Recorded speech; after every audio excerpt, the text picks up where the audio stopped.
Hi hello US welcome back to our channel. ముందుగా ఎవరైనా మన ఛానల్ని సబ్స్క్రైబ్ చేసుకోకపోతే వెంటనే సబ్స్క్రైబ్ చేసుకోండి. ఇక స్టోరీలోకి వెళ్ళిపోదాం. రావణుడు ఎపిసోడ్ నెంబర్ 13. ఏంటి సార్ అది? మాతృ నిండిన కళ్ళతో చూసి ఏంటి ఏం చేయాలి అని చెప్తుంటే చిన్నగా నవ్వి సత్య వైపు చూసి, నువ్వు వెళ్ళు, ఎన్ని రోజులు నీ కూతురుతో గడపలేనివన్నీ సంతోషాలు అన్ని గడుపు. థ్యాంక్ యూ బావా, నన్ను అర్థం చేసుకున్నందుకు. కానీ అక్క ఎలా ఉంటుందో అన్నది నాకు చాలా భయంగా ఉంది. మీ అక్క గురించి నాకు తెలుసు. తన కోపం నీటి మీద బొడుగు లాంటిది, త్వరగానే చచ్చిపోతుంది అని చెప్పడంతో చిన్నగా తల ఊపి మహిని తీసుకొని వెళ్ళిపోయాడు. మహి ఉంటున్న ఇంటికి సాయంత్రం 6 గంటల ఇంటికి వచ్చిన మార్కు ముందు తన లగేజ్ బ్యాగులు పట్టాయి. ఏంటని చూసిన తనకి తన బట్టలు బ్యాగ్ కావడంతో ఎదురుగా ఉన్న తన తండ్రి వైపు చూశాడు. ఏంటి వీళ్ళ పడేస్తున్నారు? ఇంట్లో ఉండడానికి వీల్లేదు కాబట్టి. ఏం ఏం పోయే కాలం వచ్చింది నా ఇంట్లో నేను ఉండకపోవడానికి?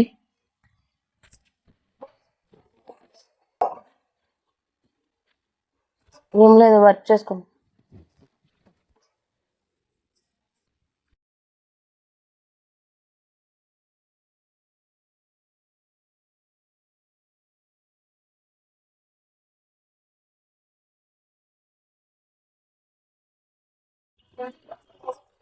ఇంట్లో నేను ఉండకపోవడానికి కారణం ఏంటి?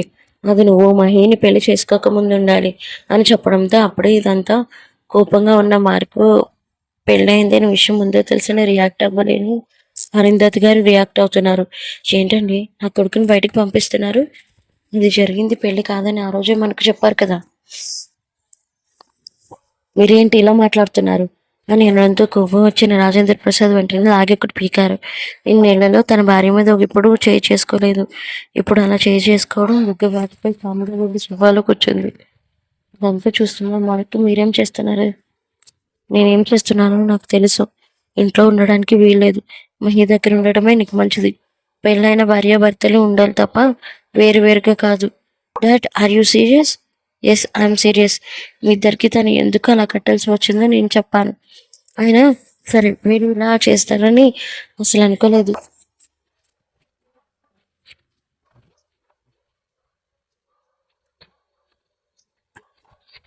నేను భార్యాభర్తల బంధం అంటే తెంచుకొని వెళ్ళిపోయేది కాదు.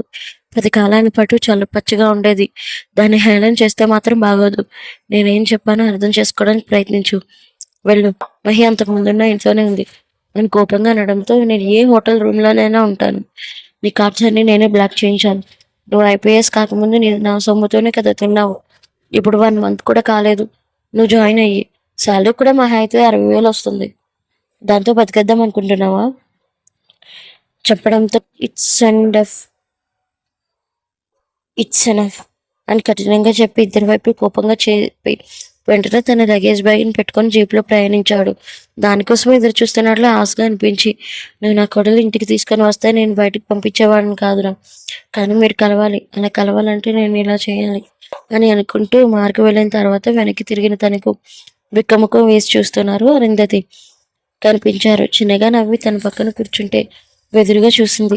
సారీరా అని ప్రేమగా అంటుంటే ఎంత గట్టిగా కొట్టారో తెలుసా మీరు? ఇన్నేళ్లలో ఎప్పుడు నన్ను ఇలా కొట్టలేదు, తప్పలేదు అని అనడంతో తన వైపు చూసి ఏం మాట్లాడలేదు. మహి చాలా మంచిది. తను మన ఇంటి కోడలు కావడం అదృష్టం. తన 5 సంవత్సరాలు చేయని తప్పుకి శిక్ష అనుభవించింది. కోట్ల ఆస్తులు అన్నీ వదులుకొని మార్పు కోసం వచ్చేసింది. తను సత్య కూతురు కూడా అని అనడంతో, ఏంటండి, నా తమ్ముడు కూతురా? అవును, ఏం జరిగిందో మొత్తం చెబితే చూడు. అసలు నాతో ఒక్క మాట కూడా చెప్పలేదు. నా బాధగా వినిపించిన గొంతుకు ఇప్పుడు మన కోడలు యాక్సెప్ట్ చేయాలి అని చెప్పడంతో, మీరు యాక్సెప్ట్ చేసేదేంటండి? చిన్నప్పుడే నేను తన కోడలు అనుకున్నాను, కానీ తను వాళ్ళ అమ్మ దగ్గర పెరుగుతుందని తెలిసి మాట్లాడలేకపోయాను. అందుకే తనకి వేరే పెళ్లి సంబంధం చూడాలని ఫిక్స్ చేద్దాం అనుకున్నాను అని చెప్పడంతో కొట్టిన బుగ్గి మీద ముద్దు పెట్టారు రాజేంద్ర ప్రసాద్.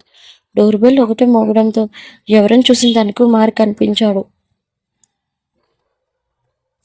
మార్క్ అని ఆనందంగా అంటున్నాడు. తనని చూసి ముఖం మీదకి బ్యాగ్ విసిరి కోపంగా వెళ్ళిపోయాడు.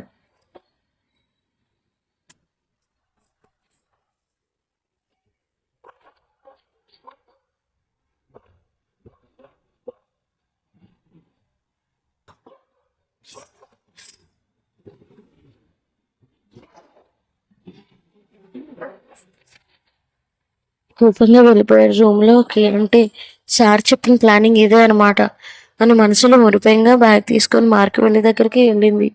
అదంతా చూస్తున్న సత్య గారు కూడా చాలా సంతోషించారు. తన వెనక లగేజ్ బ్యాగ్ పెట్టుకొని వెళ్ళింది మహి.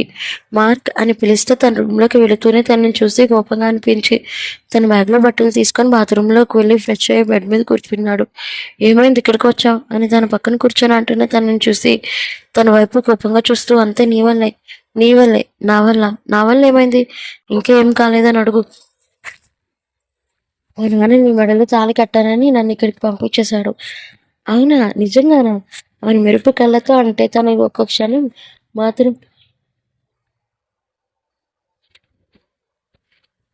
అవును, నాకు బాగా ఆకలిగా ఉంది, ఏం చేస్తావు, గుత్తొంకాయ నువ్వే తింటావని మాకు కూడా పెట్టేది ఏమైనా ఉందా, నువ్వు అడగలేదు కదా, నేను పెడతాను అని చేతులు పట్టుకొని తీసుకుని వెళ్ళి డైనింగ్ టేబుల్ మీద కూర్చోబెట్టి వాళ్ళ నాన్నని కూడా పిలిచి కలిపి ఇద్దరికి వడ్డించింది. ముందుగానే మహి వంటలు తినడంతో చాలా తృప్తిగా తింటున్నాడు. చాలా బాగా చేసావురా, చిన్నగా నవ్వింది మహి. నాకు మాత్రం దొరికింది ఆ అవకాశం అని ఒక లెక్కలో కుమ్ముతున్నాడు. ఈ ప్రయత్నంలో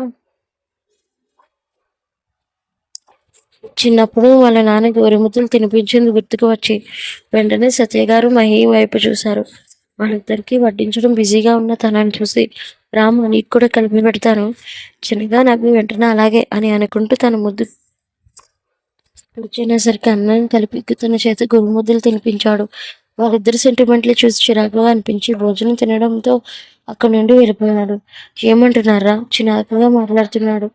అంతేనా, అవును, ఇంకా నయం, ఇంకొక కొడతాడు అనుకున్నాను, వాడు చిరాకు పడుతున్నాడు అంటే నువ్వంటే ఎంత ప్రేమ ఉందని అర్థం చేసుకోవాలి. కానీ తను ఎందుకు అలా ప్రవర్తిస్తున్నాడో, అంతకుముందు నా కోసం చాలా ప్రేమ కురిపించేవాడు, కానీ పెళ్ళికి ఎందుకు ఒప్పుకోవట్లేదు. చిన్నగా వాళ్ళ చిన్నగా వాళ్ళ అమ్మని చూసి వాడలా తయారయ్యాడు. ఏంటి మీరు అంటుంది, అవునరా, అక్క తనని పట్టించుకోకుండా క్లబ్బులకి పబ్బులకి తిరిగేది, అందుకే ఆ విషయం నాటుకుపోయింది, దాన్ని నువ్వే తుడిచిపెట్టుకోవాలి, అప్రయత్నంగా నేను చేస్తాను అని చెప్పి మీరు వెళ్ళి రెస్ట్ తీసుకోండి నాన్న అని అప్పటికే రాత్రి అవడంతో తన గదిలోకి పంపించి పాల గ్లాస్తో మార్క్ రూములోకి వచ్చింది. ఫోన్లో చూసుకుంటున్న మార్క్ని చూసి గాజుల చప్పుడు వినిపించడంతో ఎదురుగా చూశాడు. నిండి చీరలో తలలో ఉన్న మల్లెపూలతో నుదుటిన కుంకుమతో ఉన్న తనని చూస్తే ఒక క్షణం తనలో ఉన్న మన్మధుడు మేల్కొన్నాడు. ఈ మార్క్ వీక్ అయిపోకురా, వీక్ అవ్వద్దు అని మనసులో అనుకుంటూ తనని చూస్తే చిన్నగా నవ్వి తన ముందుకు వచ్చింది. ఏంటి ఇక్కడికి వచ్చావు, పక్కన రూమ్ ఉంది కదా, వెళ్ళు, మా నాన్న కూడా ఉన్నాడు, మర్చిపోయారా, అందుకే వచ్చాను, మన ఇద్దరం భార్య భర్తలమేగా అని ఇక్కడ సర్దుకుపోవడానికి వచ్చాను, సర్దుకుపోవడానికి రాలేనట్టు లేదు, సంసారం చేయడానికి వచ్చినట్టుంది అని అంటున్న తనని చూస్తే ఏం కాదు కదా, నీ భార్యనే కదా, మా ఈ కోపం తెప్పించుకో, నేను కోపం తెప్పించలేదు, నువ్వే నాకు తాపం తెప్పిస్తున్నావు. Mahi, are you mad, I'm mad in your love, confirm నీకు పిచ్చి పట్టింది, నీ పిచ్చి పట్టింది, అసహనంగా అనిపించి మార్క్ సాధించే ఓపిక లేక నీకేం కావాలి, నేను అది కట్టిన పసుపు తాడు కాదని చెప్పాను కదా, నీ లైఫ్ని నువ్వు చూసుకో, నేను కరెక్ట్ కాదు మహి, కోపంగా అనిపించి పాల గ్లాస్ అక్కడ టేబుల్ మీద పెట్టి తన దగ్గరికి వచ్చింది. వెంటనే అది నాతో పడుకోకముందు ఉండాలిరా, మరి ఎందుకు పడుకున్నావో చెప్పు. బుగ్గలు కొరుక్కుంటూ పక్కకు చూశాడు. హలో, బుగ్గ కొరుకు, నాకు తిక్కరేగుద్ది, ముందు నాతో ఎందుకు పడుకున్నావో చెప్పు. అదేదో వీక్ మూమెంట్, అప్పుడు నేను నీ దగ్గర నుండి చూసి కంట్రోల్ చేసుకోలేకపోయాను, అందుకే అలా ప్రవర్తించాల్సి వచ్చింది కదా, అదే వీక్ పాయింట్తో నేను నీ దగ్గర నుంచి దూరం అవ్వలేకపోతున్నాను.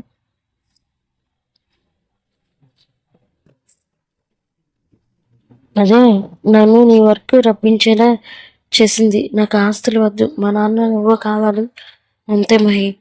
కోపంగా కోపంగా వినిపించింది మార్గంతో. నువ్వు ఎంత పెద్దగా ఇచ్చిన సమాధానం ఒక్కటే, నాకు నువ్వు కావాలి, నీకెందుకు అర్థం కావడం లేదు.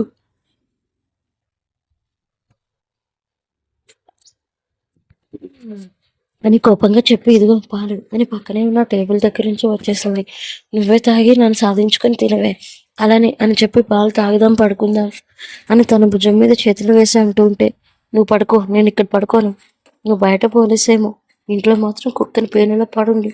ఏంటి, నన్ను బెదిరిస్తున్నావా, మరి నన్ను బెదిరించినప్పుడు ఏమైంది, కర్మ, కురువుల తలను కొక్కోవడం అంటే ఇదేనేమో అని కోపంగా చెప్పి ఒక పక్కకు పడుకున్నాడు. తనని వెనుక నుండి హత్య చేసుకొని పడుకుంది. చాలా రోజుల తర్వాత, కాదు కాదు, చాలా సంవత్సరాల తర్వాత మార్క్ కౌలికీలలో పడుకోవడంతో పాటు కొత్త జీవితాల్లో అడుగుపెట్టిన మహి మార్కులు కూడా ఒక్కరి కౌగిలిలో ఒకరు తెలియకుండానే పడుకున్నారు. ఆ రోజు రాత్రి చాలా ప్రశాంతంగా అనిపించింది. ఇన్ఫాక్ట్ మరో జన్మ ఎత్తినట్టు అనిపించి కంటి పాపాయిలో నిద్రపోయింది. మరుసటి రోజు ముంబైలో ఉన్న అహల్య గారికి చాలా అసహనంగా అనిపించింది. మహికి అపార్థం చేసుకున్నంత వరకు ఓకే, కానీ అందరి ముందు అలా అవమానించడంతో పాటు కురానా ఫ్యామిలీ వాళ్ళు కూడా ఒక్కొక్కరు వచ్చి దుమ్మెత్తి పోస్తున్నారు. కోపంగా అనిపించి మహి వెళ్ళిన దగ్గర నుంచి రూమ్లో నుండి బయటికి రాలేదు. అప్పుడే వసుంధర గారు చిన్నగా డోర్ తెరిచి రావడంతో, వెలుతురు రావడంతో, వద్దు, మూసేయండి, నేనే. బతుకు చీకటిగా అయిపోయిన తర్వాత గదిలో ఉన్న ఏం ప్రయోజనం చెప్పు? నువ్వు కూడా నాకు సలహాలు ఇస్తున్నావా? చీకట్లో నుంచి వెలుతురులోకి రమ్మని చెప్తున్నాను అంటే నాదే తప్పంటున్నావా? న్యాయం వైపు నిలబడి మాట్లాడుతున్నాను. కాపు, అంతకు ముందు నన్ను అవమానించింది కాకుండా తల్లి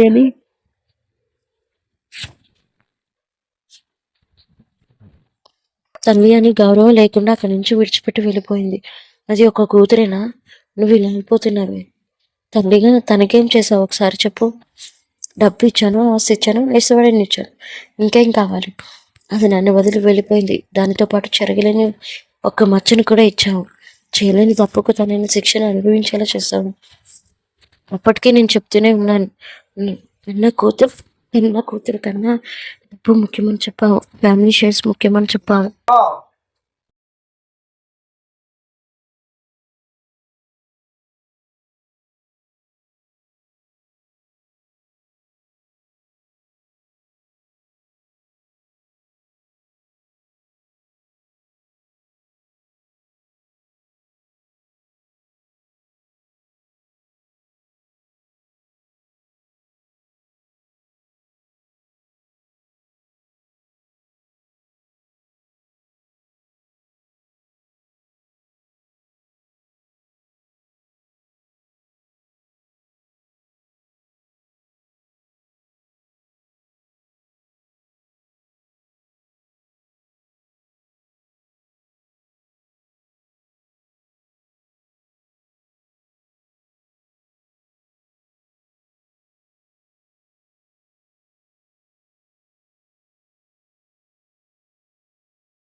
అంతే చేయడానికి.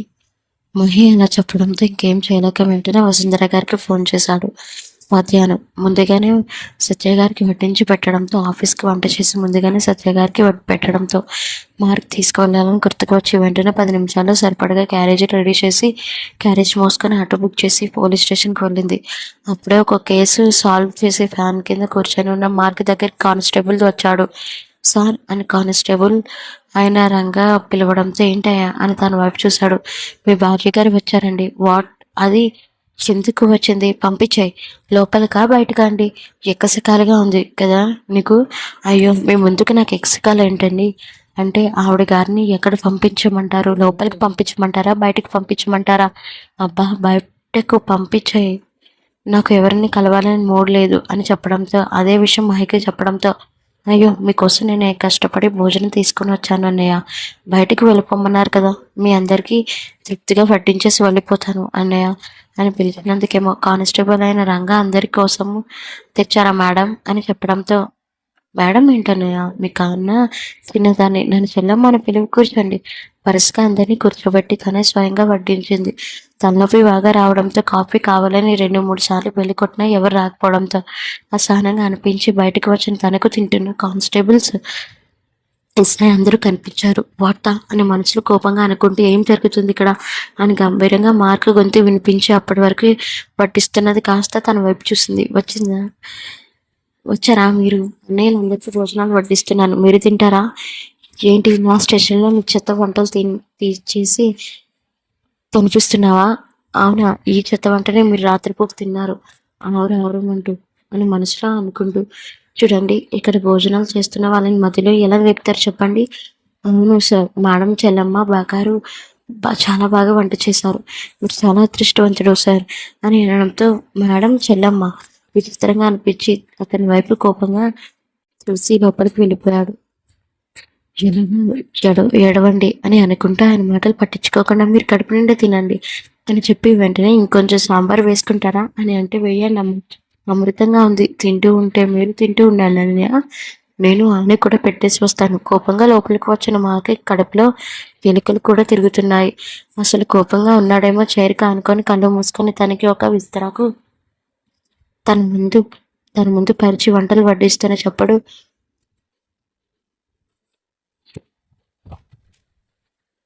వినిపించడంతో అప్రయత్నంగా చూశాడు. ఎదురుగా మహి కనిపించింది. ఏంటి నాకెందుకు వడ్డిస్తున్నా, వెళ్ళి వాళ్ళకి వడ్డించుకో, నాకేం వద్దు అని విసురుగా అంటున్నా తను చూసి 2 చేతులు పట్టుకొని, మీకు పెట్టలేదని మీకు కోపమా? నాకేం అలాంటి బాధ లేదు, మరేదో ఇక్కడి నుంచి వెళ్ళు అని కోపంగా గర్జిస్తుంటే, మీ ప్రాబ్లం ఏంటో తెలుసా? మీ మనసులో ఉన్నదాన్ని బయటకు చెప్పరు. నా మనసులో ఏముంటుంది? ఏం లేదు, నువ్వు వెళితే నేను కేసు స్టడీస్ చేయాలి. ఎప్పుడు కేసులు ఉండేవి అండి, ముందు మీ ఆరోగ్యం కూడా పట్టించుకోవాలి కదా అని తన కోసం సపరేట్గా కట్టిన క్యారేజీని ఓపెన్ చేసి తన ముందు పరుస్తుంటే అప్పటికే బాగా ఆకలిగా ఉండటంతో ఎదురుగా ఊరిస్తున్న వంటలు కడుపులో ఎలుకలు పరిగెడుతుంటే కష్టంగా బెట్టి చేస్తూ, నాకు వద్దు, తీసుకుని వెళ్ళిపోతానండి, ముందు కొంచెం తినండి, ఎందుకంత ఓవర్ చేస్తున్నారు? మీకు ఆకలిగా ఉందని మీకన్నా ముందు నాకు ఎక్కువ తెలుసు, అవసరం లేదని చెప్పాను కదా, వెళ్ళిపో ఇక్కడి నుండి. అవునా అని కొంచెం రైస్ని వడ్డిస్తున్న విస్రాకుల్లో పెట్టి సాంబార్ వేసి పప్పు, దాని మీద కొంచెం నెయ్యి, అలాగే చిక్కుడుకాయ ఫ్రై, ఆలు ఫ్రై, చికెన్ లివర్ వేసి తన వైపు కళ్ళున టాప్ లాడిస్తూ చూసింది. తను అయినా సరే ఎదురుగా ఉన్న వంటల వైపు చూడకుండా పక్కకి చూస్తే చిన్నగా నవ్వి, మీకు ఆకలిస్తుంది కదా, నాకు తెలుసు అని 2 బుగ్గలను పట్టుకొని కలిపి నోట్లో పెట్టింది. వెంటనే బుగ్గను ముద్దిచ్చింది. ఆశ్చర్యంగా తన వైపు చూశాడు. ముద్దు కావాలా? ముద్దు కావాలా? కొంచెం తడబడని, ఏంటి ఇలా టెంప్ట్ చేస్తున్నా? నా మొగుడిని నేను టెంప్ట్ చేస్తాను, మీరు తినండి కొంచెం అని ప్రేమగా ఇంకో ముద్దు కలిపి పెడుతుంటే తన వైపు చూడకుండానే తినేశాడు. లాస్ట్ పెన్ను కలుపుతుంటే నాకు చాలా కడుపు నిండిపోయింది. మీరు బయటకు వెళ్తారు, దుక్కలాంటి రౌడీలను కొడతాడు, ఆ మాత్రం నిండాలి, కొంచెం ఉండాలి అని ప్రేమగా 2 ముద్దలు పెట్టడంతో వెంటనే ఏమాత్రం ఆలస్యం చేయకుండా తింటున్నాడు. వెంటనే నుదుటి మీద ముద్దు పెట్టి అక్కడి నుంచి సర్దుకొని వెళ్ళిపోయింది. కడుపు నిండా తినడంతో ఒక ఫోన్ కాల్ రావడంతో అక్కడి నుంచి వెళ్ళిపోయాడు నాకు. కానిస్టేబుల్ రంగా మాట్లాడుతూ సార్ అని భయంగా పిలిచాడు. ఏంటి? మహీరా మేడంది ఇది లవ్ మ్యారేజ్. మాట్లాడలేదు, మీ ముఖం చూస్తేనే తెలుస్తుంది రండి. ఏం తెలుసు? మీరు మహిళా మేడంని ఎంతగానో ప్రేమిస్తున్నారో అని అనవసరమైన విషయాల్లో నువ్వు దూరకపోవడమే మంచిది రంగా. మేడం కడుపు నిండా అన్నం పెట్టింది సార్. అందుకే నాకు అడగాలి అనిపించింది. మీరు మహిరా మేడం చాలా చక్కటి పేరు సార్. మేడంని అసలు వదులుకోవద్దు. సలహాలు నాకు ఇవ్వద్దు రంగయ్య. అది నీకే మంచిది కాదు అని కోపంగా చెప్పి ఆఫీస్ రావడంతో వెళ్ళిపోయాడు. అరగంటలో వచ్చి ఎదురుగా ఉన్న అతనికి సెల్యూట్ చేసి నన్ను పిలిచిన కారణం ఏంటి సార్ అని అప్పటి వరకు తన ముఖంలో లేని సీరియస్నెస్ కప్పుపుచ్చుకొని అన్నాడు. అతనిని చూసి చిన్నగా నవ్వి, నీ సిన్సియారిటీ నాకు చాలా నచ్చిందయ్యా. కూర్చో. నా ఇంటికి అల్లుడు కాలేకపోవచ్చు, కానీ ఒక మంచి సిన్సియర్ ఆఫీసర్గా నీ సేవలు ఈ పోలీస్ స్టేషన్కి అవసరం. నువ్వు ఈ జాబ్ ఎందుకు మాట్లాడాలనుకుంటున్నావో నాకు ఒక్క రీజన్ చెప్పు. దాంతో మాట్లాడాలని అనుకోలేదు. చెప్పయ్యా, ఎందుకు జాబును మానేయాలనుకుంటున్నావు? ఈ విషయానికి నేనేం చెప్పలేదు సార్, కానీ జాబ్ మానేయాలి అని మానేస్తే నేను నార్మల్ లైఫ్ని లీడ్ చేయగలుగుతాను. ఏమైందయ్యా? 2 సంవత్సరాలు కష్టపడితేనే కానీ నీకు జాబ్ రాలేదు. ఎందుకు మానేయాలి అనుకుంటున్నావు? చిన్నగా నవ్వి, ఇప్పటి వరకు నేను గవర్నమెంట్కి అందించిన సహాయం చాలు సార్. నాకంటూ ఒక జీవితం ఉంది. నన్నే నమ్ముకొని నా భార్య ఉంది. ఇప్పుడు నాకు కుటుంబం ఉంది. ఒకప్పుడు ఇవేమీ నాకు లేవు. అనుకోకుండా నా జీవితంలోకి మహి వచ్చింది. తన ప్రేమలో తడిసి ముద్దయిపోయిన నాకు గమ్యం తనే అని నాకు తెలిసింది. అందుకే ఈ పోలీస్ జాబ్ మానేయాలనుకుంటున్నాను. ఒకవేళ పోలీస్ కాల్పుల్లో నాకు ఏదైనా అయితే నా మహి బతకలేదు సార్. అందుకే నేను ఈ జాబ్ రిజైన్ చేయాలనుకుంటున్నాను అని చెప్పాడు మార్కు. ఒకసారి ఆలోచిస్తే నీకే మంచిది అనిపిస్తుంది. కష్టపడి సంపాదించుకున్న జాబ్ అలా అర్థాంతరంగా వదిలేసి వెళ్ళిపోతే అని అంటున్న డిఐజీని చూసి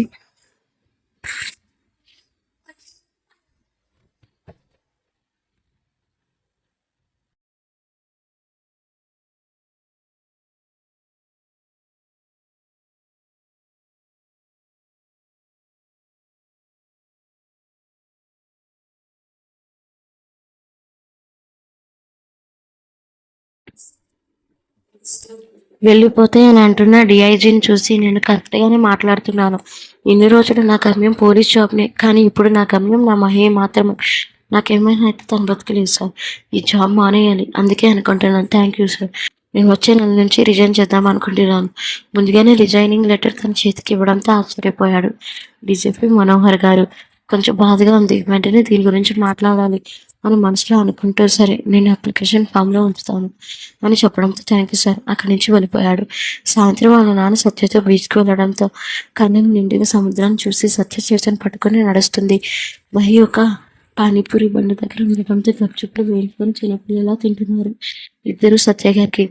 అయితే తన కూతురితో తనతో ఉందనే సంతోషం అయితే మహి ఎప్పటి నుంచో ఇవన్నీ మిస్ అయినందువల్ల, పైగా ముఖ్యంగా తన తండ్రి తన దగ్గర ఉన్నాడనే నమ్మకంతో తింటుంది. కొద్దిసేపు అలా బీచ్లో మీరు కొంచెంసేపు బీచ్ మిఠాయి కనుక్కొని ఒకరినొకరు తినిపించుకుంటూ హ్యాపీగా గడిపి అక్కడి నుంచి బయలుదేరాడు.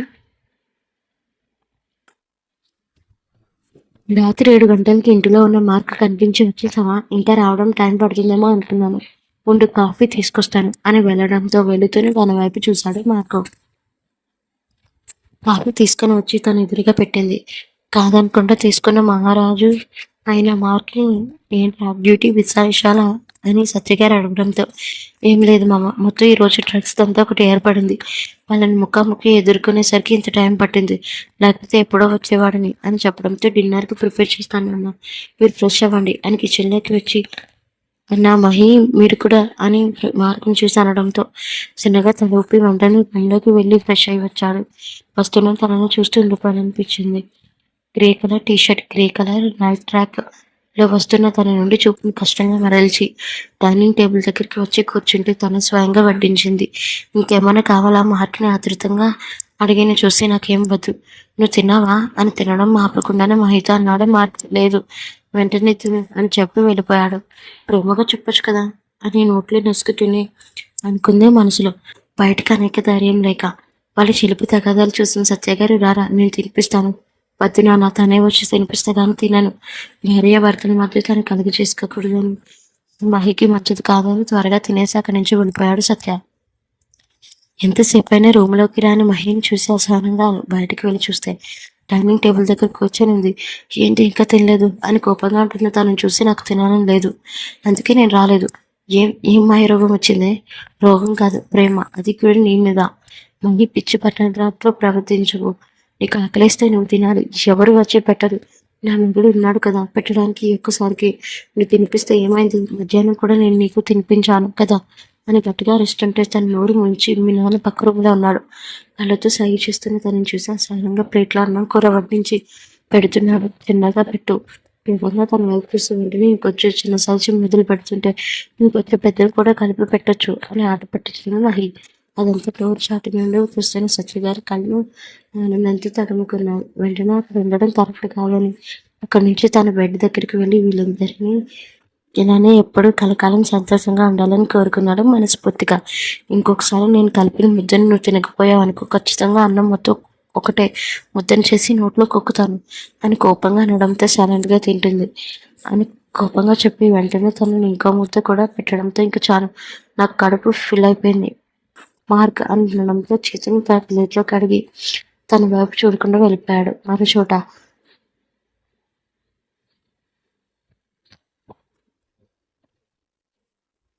మరటోడే కానీ నా మాట వింటారు అని మనసులో అనుకుని పొంగిపోయింది మహి. అన్నం ఎక్కువ తినడంతో అరగడానికి అటు ఇటు కొంచెం వాకింగ్ చేసి తన బెడ్రూమ్లోకి వెళ్ళి ల్యాప్టాప్లో ఏదో విషయం సెర్చ్ చేస్తున్నాడు మార్క్. ఏంటి ఇంకా ల్యాప్టాప్ ముందు ఉన్నావా, నువ్వు పడుకో, నాకు వర్క్ ఉంది. వర్క్ ఎప్పుడు ఉంటూనే ఉంటుంది మార్క్, దానికోసం నువ్వు ఇలా కష్టపడాలా అని మత్తుగా అడిగిన తనని చూసి ఖచ్చితంగా కష్టపడాలి. రేపు ఒక డ్రగ్ మాఫియా గురించి ఎంక్వైరీ ఉంది, వాడెవడో గట్టిగా ఉన్నట్టుంది, అందుకే నీ చేతికి ఆ కేసు ఫైల్ వచ్చింది. తన వైపు షార్ప్గా చూసి, ఇక నువ్వు మూస్తే నేను వర్క్ చేసుకుంటాను, డిస్టర్బ్ చేయకు మహిరా. వెంటనే ఏదో చిలిపి ఆలోచన వచ్చి తన కాళ్ళ వైపు తల పెట్టుకొని తన జడతో పాదాల దగ్గరికి రాస్తుంటే కితకితలు అనిపించింది. ఏ మహి, కోపం తెప్పించదని చెప్పాను కదా, ఇంత అందమైన పిల్లని నీ దగ్గర ఉంటే ఎందుకు ఇంత బెట్ట చేస్తావు. ఇంకొకసారి నువ్వు అందమైన అమ్మాయి ఎప్పుడు అనుకోకు, నేను ఇంకా సర్టిఫైడ్ చేయలేదు నువ్వు అందమైన అమ్మాయివో కాదు అని. ల్యాప్టాప్ పక్కన పెట్టి తనని చూసి అన్నాడు. అంటే నేను అందమైన అమ్మాయిని కాదా? కాదే, ఎవరైనా నువ్వు సో బ్యూటిఫుల్ అని చెప్పారా? మార్క్, నాకు కోపం తెప్పించొద్దు, చెప్పు, నేను అందమైన అమ్మాయిని కాదా? నేనేం చెప్తున్నానో అర్థం చేసుకో. అందమైన అమ్మాయివి కాదు అనే కదా చెప్తున్నాను, మళ్ళీ ఎందుకు పదే పదే అడుగుతున్నావు? నాకు నిద్ర వస్తుంది మహి, పడుకుంటాను అని తిరిగి పడుకుంటున్న తనను చూసి వెంటనే తన మీదకి ఎక్కి, నిజం చెప్పు, నేను అందమైన అమ్మాయిని కాదా అని మరింత పెద్దగా కళ్ళు చేసి అంటుంటే ఆ మాత్రం తనని ఫ్లిప్ చేసి తన మీద బాడీని ఆంచి రెండు చేతులను ఒక చేతిలో పట్టుకొని, ఏంటి ఊరుకుంటుంటే తెగిరిచ్చిపోతున్నా, నువ్వు నేను రెచ్చగొట్టుతున్నా, నేను అందమైన అమ్మాయిని కాదని అంటున్నా కోపిష్టోడా. మాటలు మర్యాదగా రాని, తర్వాతే చాలా ఫేస్ చేయాల్సి ఉంటుంది అంటాను, నా ఇష్టం, నా మొగుడు అని కోపంగా అంటున్న తను చూసి వెంటనే తన పెదవులతో మార్క్ పెదవులను మూసేసి సక్సెస్ఫుల్గా అరపును బయటకు పెట్టించి తన వైపు చూశాడు. ఇప్పుడు చెప్పు, నువ్వేం చెప్పాలనుకుంటున్నావు అని మార్క్ అనడంతో ఏడుపు ముఖం పెట్టి, నువ్వు ఒక రాక్షసుడివి, మానిస్టర్వి అని కన్నీళ్ళతో అంది.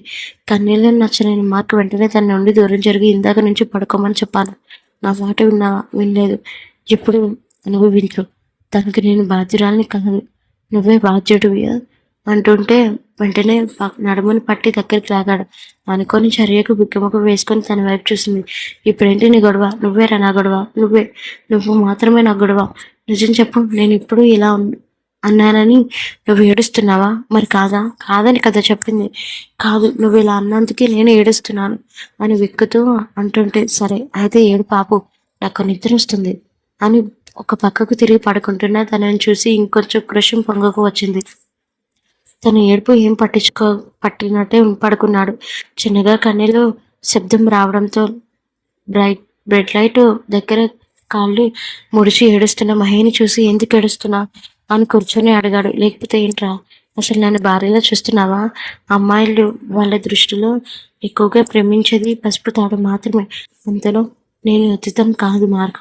ఎందుకు నేనంటే ఇష్టం ఉన్నా సరే నువ్వు దూరంగా అంటున్నా, నీతో గడిపిన 9 నెలలు నేను ప్రేమిస్తూనే ఉన్నాను, ఎందుకు అర్థం కావడం లేదు మార్క్? నిన్నేదో బలవంతంగా నా దగ్గర ఉంచుకున్నంత ఫీలింగ్ వస్తుంది. తనని చూసి, నిజం చెప్పు, నేనంటే నీకు నిజంగానే ఇష్టం లేదా? ఇప్పుడు ఇవన్నీ అవసరం మా మహి, నాకు ఇప్పుడే అవసరం మార్క్, చెప్పు, నిజంగా నేనంటే నీకు ఇష్టం లేదా? ఎందుకు ఇష్టం లేదు దానిలాగా పరాయి దానిలా చూస్తున్నా అని కాలర్ పట్టుకొని అడిగింది. ఎందుకురా నేనంటే ఇష్టం లేదని చెప్పు, నువ్వు చెబితే నీకు శాశ్వతంగా నీకు దూరం అయిపోతాను. నువ్వే కోపం తెప్పించొద్దు, మూసుకొని పడుకో. నేను పడుకోనా? నువ్వు నన్ను ఇలా మాటలతో టార్చర్ పెడుతుంటే అర్థమవుతుందా నీకు?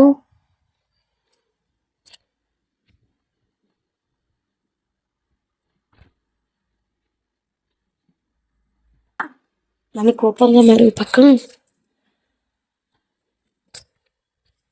నేను ఎలా పడుకోవాలి అని కోపంగా మరోపక్క బాధగా అంటున్న తనని చూసి మనసు చెల్లించిపోయింది. వెంటనే తనని గుండెలకి హత్తుకొని ప్రస్తుతం టైం పడుతుంది, కానీ నీకు సమాధానం దొరుకుతుంది. నిజంగానా అనే బొంగురు గొంతుతో అంటున్న తనని చూసి నిజంగా నిజం, ముందు పడుకో అని చెప్పడంతో నీ గుండెల మీద పడుకుంటాను. అలానే నేను నీ మీద కాలు కూడా వేస్తాను. అలానే నీ దగ్గరికి జరిగి పడుకుంటాను. మొత్తానికి నా మీద పడుకో అని అనడంతో నిజంగానా అని తనని చూసి తన గుండెల మీద తలని పట్టుకొని క్షణాల్లో పడుకుంది. కానీ మార్క్ ఆలోచనలు మాత్రం వేరే విధంగా పయనం చేస్తున్నాయి. కొంతసేపటికి జారిపోతున్న మహిని గుండెల మీద చేర్చుకొని ప్రశాంతంగా కళ్ళు మూసుకున్నాడు. మరుసటి రోజు నిద్రలేచిన మహి తన గుండెల మీద పడుకొని గ్రహించి వెంటనే తను లేవబోతుంటే ముద్దుగా కనిపించాడు మార్క్. తనతో జరిగిన సంఘటనలు అన్ని నెమరు వేసుకుని చిన్నగా చిరునవ్వు నవ్వితే వెంటనే పెదవులతో మహి పెదవులను ముడివేసి అప్పుడే లేస్తున్న మార్క్కి ఏం జరిగిందో ఒక నిమిషం మొత్తం అయితే మరుక్షణం తేరుకొని తన వైపు చూశాడు మార్క్. తను లేవలేదనుకుని అప్పుడే ఫ్రెష్ అవ్వడానికి వెళ్ళిన తనకి విష్ణుమూర్తి పోస్టులో పడుకొని చిన్న చిరునవ్వులు చిందించాడు. నీకు చెప్పాల్సింది ఇంకొకటి కూడా ఉంది మహి, కానీ నేను అది చెప్పను. నీ మొహంలో నవ్వు పోగొట్టుకోవాలని అనుకోవట్లేదు అని మనసులో అనుకుంటూ తను రావడంతోనే వెంటనే తన స్నానానికి వెళ్ళాడు. మహి కూడా పూజ చేసుకొని టిఫిన్ ప్రిపేర్ చేయడానికి వెళ్తే అప్పటికే వాకింగ్కి వెళ్ళి వచ్చిన సత్య గారికి తన చేతులతో స్వయంగా పట్టించింది. అప్పుడే మార్క్ పోలీసు యూనిఫామ్లో కూడా రావడంతో తనని కూర్చోబట్టి ఇడ్లీలు పట్టించింది. నువ్వు తిన్నా అమ్మా, ఎందుకు ఇలా పస్తులు ఉంటావు అని అంటున్నా వాళ్ళ నాన్నని చూసి. అలాగే నాన్న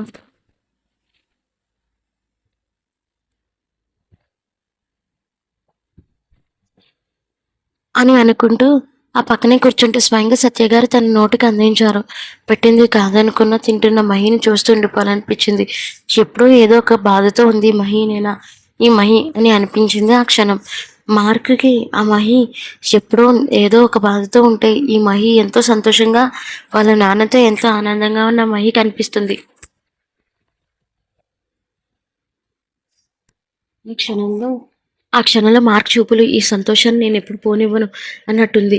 వెంటనే తన టిఫిన్ పూర్తవడంతో ఇద్దరికి చెప్పి అక్కడి నుంచి వెళ్ళిపోయాడు. దారిలో డీజీపీ ఫోన్ రావడంతో రంగా వైపు చూసి డీజీపీ ఆఫీస్కి పోనివ్వు అని చెప్పాడు. కానిస్టేబుల్ రంగా కూడా వెంటనే అరగంటలో తన డ్రైవింగ్ చే స్కిల్స్తో బండిని ముందు ఆగితే నేరుగా దిగి వెళ్ళిపోయాడు ఆఫీసులోకి. వస్తున్న మార్క్ని చూసి ఉండిపోవాలనిపించింది డీజీపీకి.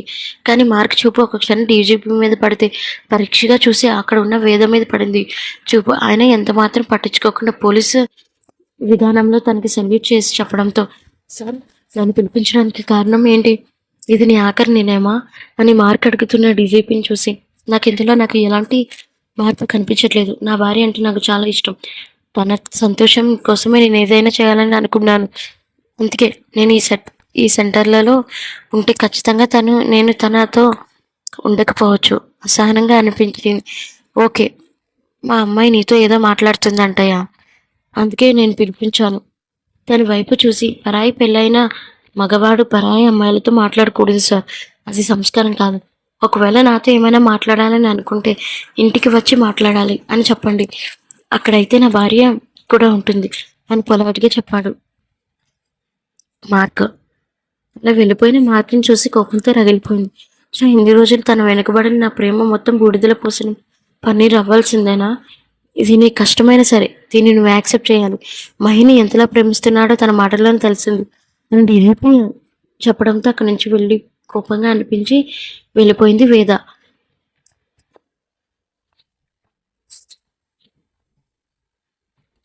మార్క్ జీపులో వెళ్తూ మొబైల్ చూసుకుంటున్నాడు. అందులో నవ్వుతున్న తన భార్య మహి ఫోటో కనిపించుకొని చిన్నగా విచ్చుకున్నాయి పెదవులు.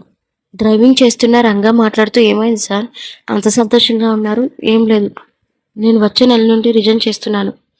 ఇప్పుడే ఆ విషయం డీజీపీ గారితో మాట్లాడడానికి వెళ్ళాను అని చెప్పడంతో, అదేంటి సార్ మొన్నే కదా మీరు వచ్చింది, ఏం వెళ్ళిపోకూడదా అది కాదు నేను అని ఏదో అంటున్నా తన మధ్యలో ఆపుతూ, ఈ విషయాన్ని ఎక్కువగా ఆలోచించొద్దు. నేను ఆల్రెడీ నిర్ణయం తీసుకున్నాను. అయిపోయింది అని చెప్పి త్వరగా పోని. ఈ రోజు ఒక కేసు పెండింగ్‌లో ఉంది అని అనడంతో ఎక్కువ మాట్లాడడం తన హెల్త్‌కి కూడా మంచిది కాదని భయంగా అనిపించి వెంటనే ఏం మాట్లాడకుండా జీపుని పోనిస్తున్నాడు రంగ. ఇక్కడ మహి మాత్రం మార్క్ గురించి ఆలోచిస్తూ ఊహల్లో బతుకుతుంది. నేనంటే ఇష్టమని నీ చూపులో తెలుస్తుంది.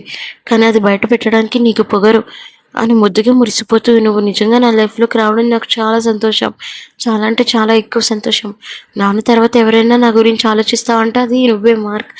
నువ్వు ఎప్పుడు నా పక్కన ఉండాలి. నాతోనే ఉండాలి. నువ్వు లేకపోతే నేను ఉండలేను. ఖచ్చితంగా ఉండలేను అని కన్నీళ్లతో మనసులో అనుకుంది.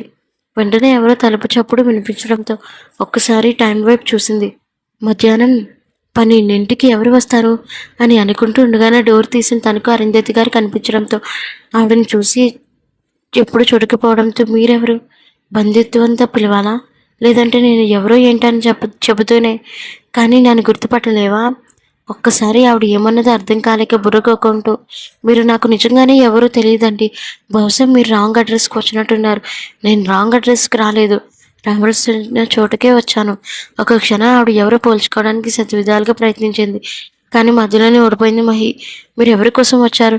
కొంచెం చెప్పండి. నాకు మీరు ఎవరో నిజంగా తెలియదు. సరే అయితే నన్ను అందరూ అరుంధతి అంటారు. కొంతమంది సత్య వాళ్ళ అక్క అంటారు. మరికొంతమంది ఐపీఎస్ మార్కండేయ వాళ్ళ అమ్మ అంటారు. మీరు మీరు మార్క్ వాళ్ళ అమ్మగారా అని అనడంతో నీకు మేనత్తని కూడా. వెంటనే ఆనందంతో అత్తయ్య అని అనుకుంటూ తన కాళ్ళకి ఆనందంతో నమస్కారం చేయబోతుంటే, ఇలా చేసి నన్ను పెద్దదాన్ని చేద్దామని అనుకుంటున్నావా ఏంటి? మీరు వయసులో పెద్దవాళ్ళు కదా అత్తయ్య, అందుకే అంత నేను సంస్కారం నచ్చింది. మహిని పరీక్షగా గమనించింది అరుంధతి. చక్కటి రూపు చూస్తూ ఉండిపోవాలనిపించింది. చాలా అందంగా ఉన్నవి. సిగ్గుతో తలదించుకుంది. వెంటనే అప్రయత్నంగా పసుపు తాడు కనిపించడంతో దాన్ని చూస్తే వెంటనే దాని మీద చేయి వేసి పైకి లాగితే ఉట్టి పసుపు కమ్ముతో కొట్టిన పసుపు తాడు కనిపించడంతో, ఏంటి ఇంకా మార్పించలేదా? లేదత్తయ్య, నన్ను ఇంకా ఆయన మనస్ఫూర్తిగా భార్యని ఒప్పుకోలేదు. అందుకే నువ్వు మార్పించుకోవాలని ఇలా ఉండడం అంత మంచిది కాదమ్మా అన్న ఆవిడని చూసి ఏం మాట్లాడలేకపోయింది మై. వెంటనే నేను మీకు జరిగే ఇప్పించాల్సిన తనతో చేర్పిస్తాను. పూజారిని గారిని పిలిపించి మూడులో మళ్ళా మెడలో తాళి కట్టేలా చేస్తాను అని అంటున్న తను చూసి, అవి మార్క్ ఇష్టంతో అయితే బాగుంటుంది అత్తయ్య. ఎదురుగా ఉన్న అరుంధతి గారిని చూసి వెంటనే కిచెన్లోకి వెళ్ళి కాఫీ తెచ్చింది. ఆ ఇల్లు చూసిన తనకి చిన్నగా కన్నీళ్ళు దారులుగా కారడం మొదలైంది. ఏమైంది అత్తయ్య? ఎందుకు ఇంటిని పరీక్షగా చూశారు అని చెప్పడంతో చిన్నగా నవ్వి, ఇది ఎవరిదో తెలుసా? ఇది మార్క్ గెస్ట్ హౌస్ కదా? కాదు, ఇది మీ నానమ్మ ఇల్లు. వాళ్ళ కావ్యం చేశాక పూర్తి బాధ్యత సత్యనే చూసుకునేవాడు. దాని తర్వాత మార్క్ అని చెప్పడంతో అప్పటి వరకు గమనించలేని విషయం ఆ ఇల్లు కొంచెం పాత మెటీరియల్తో ఉండడం. అవునా అని కొంచెం ఆశ్చర్యంగా అడిగిన తనని చూసి, అవునురా, చాలా మంది ఇంటి మీద కన్నేసి తెలివిగా వాళ్ళ ప్లాన్ తిప్పి కొట్టేవాడు మార్కు. అంత ఇష్టం అని చెప్పడంతో అడగకూడదు అనుకుంటేనే అడుగుతూ, మరి అంత ఇష్టం ఉన్నప్పుడు మీరు మార్కుకి ఎందుకు పట్టించుకోలేదు? ఒక విధంగా మార్కు ఇలా తయారవ్వడానికి కారణం కూడా మీరే కదా అని ఎదురు ప్రశ్నించిన తనని చూస్తూ చిరునవ్వుతో, అవునమ్మా, నేను అని పట్టించుకోలేకపోవచ్చు, కానీ వాడు అంటే నాకు ఎప్పుడు ఇష్టమే. కానీ ఆ ప్రేమను వాళ్ళ మీద చూపించడం వచ్చేది కాదు కదా. ఇప్పుడు అర్థమైంది ఆయనకి ఎవరికి పోలిక వచ్చిందో అని చిరునవ్వుతో అంటుంటే, నేను చేసిన పాపం నీ పుణ్యంతోనే అది మోసిపోవాలి. వారికి మళ్ళీ మునుపటిలా తయారవ్వాలి. అన్నీ ప్రేమించాలి. ప్రేమించిన నీ వల్లే అది అవుతుంది అని చెప్పడంతో మార్క్ ముందెత్తయ్య తనని మార్చడం అంటే నాకు అంత సులువైన విషయం కాదు అని అంటున్నా తనని చూసి, ఎవరినైనా మార్చే శక్తి ఒక ప్రేమకు మాత్రమే ఉంది. అర్థం చేసుకుంటామని చెప్తున్నాను. నేను ఎక్కువ ఇబ్బంది పెట్టడానికి అంత మంచిది కాదు. కానీ టైం వైపు చూసి, టైం అయింది, ఏం చేస్తావో నీ ఇష్టం, కానీ మార్క్ మాత్రం రావాలి అని చెప్పడంతో బిక్కముక్క వేసింది. చిన్నగా నువ్వు అక్కడి నుంచి వెళ్ళిపోయింది అరుంధతి గారు. ఆలోచనలో ఉండగానే సత్య గారికి రావడంతో జరిగింది మొత్తం చెప్పింది. అంతేనా అని అనడంతో, అవును. తన కిచెన్లోకి వెళ్ళి ముందుగానే మరగబెట్టిన ఛాయ్ మరి కొంచెం వేడి చేసి తన చేతికి ఇచ్చింది. అప్పుడు మార్క్ కూడా రావడంతో అక్కడితో తన పాపకి ఏం చేసి చేతికి కాఫీ ఇవ్వడంతో తాగుతున్నాడు. రాత్రి సమయంలో ఫ్రెష్ అయ్యి వచ్చి మార్క్కి వేడివేడిగా అన్నం వడ్డించింది. ఈసారి ఎవరిని పట్టించుకోకుండా తిని తన రూమ్లోకి వెళ్ళిపోయాడు. మహి కూడా వాళ్ళ నాన్నతో కలిసి తిని పాలు తీసుకొని మార్క్ గదిలోకి వెళ్తుంటే తనని అసలు పట్టించుకోకుండా ల్యాప్టాప్లో సీరియస్గా వర్క్ చేస్తున్నాడు. ఏమైంది ఇంత సీరియస్గా ఉన్నావు అని తనకు వచ్చిన డౌట్ని అడగడంతో విసిగించుకో, రేపటి కేసు సాల్వ్ చేయాలి అండ్ రేపు నేను ఊర్లో కూడా ఉండట్లేదు, మళ్ళీ ఎక్కడికి వెళ్తున్నావు అని అప్పటికే పొంగని గంగతో అంటుంటే తన వైపు చూసి ఎందుకు అలా ఏడుస్తావు, డ్రగ్స్ దందా కోసం చిన్నపిల్లలు తీసుకొని వాళ్ళ చేత వ్యాపారం పెట్టిస్తున్నారు దొంగన కొడుకులు అని చేతు పిడికిలు బిగించుకోవడంతో వాడికి నీ చేతిలో ఊడింది, నూకలు చెల్లిపోయినట్టుగా ఉన్నాయి అని మార్క్ మహి కూడా కోపంతో అనడంతో వెంటనే తన చేతికి ఇచ్చింది పాలు. కొంచెం గోరువెచ్చగా ఉండడంతో వెంటనే తాగి తన చేతిలో పెట్టాడు. ఎప్పుడైతే మార్క్ చేసుకుని ఉన్న తన పక్కనే తన వైపు చూస్తూ ఉండిపోయింది. మహి చూపులు తన డిస్టర్బెన్స్గా ఉన్నప్పటికీ వెంటనే దాన్ని కష్టంగా చూపు మరల్చుకొని సిస్టమ్ మీద వర్క్ చేస్తున్నాడు. 12 గంటల సమయంలో పడుకున్న మహి మార్క్ని తోసి తన గుండెల మీద పడుకుంది. ఏంటి ఆలోచించాను కదా అని సంకేతం అనుకుంటున్నావా? కళ్ళు మూసుకుంటూ ఎక్కిన తప్పేముంది, నీ పెళ్ళాన్నే కదా అని నిద్ర వస్తుంది మార్క్. ఉదయం నుంచి ఇంటి పని చేసి అలసిపోయాను, నీ గుండెల మీద పడుకోగానే హాయిగా ఉంది. అంత కష్టంగా ఎవరు పనులు చేయమన్నారు? మన మనిషిని పెట్టుకోవచ్చు కదా, ఇద్దరే కదా ఉన్నారు, రేపు మన అత్తారింటికి వెళ్తే అక్కడ పెట్టుకుందాంలే అని అంటుంటేనే ఇంకా డిసైడ్ చేయలేదు కదా, నాకు తెలుసు నన్ను మళ్ళీ పెళ్లి చేసుకుంటావని అని చెప్పి నిద్రపోరా, చాలా నిద్ర వస్తుంది అని గుండెల్లో ఒదిగిపోయింది. ఉదయాన్నే నిద్రలో వచ్చిన మహికి మార్క్ కనిపించకపోవడం ఎక్కడికి వెళ్ళిపోయి ఉంటాడు అని అనుకుంటూ అసహనంగా పక్కనే ఉన్న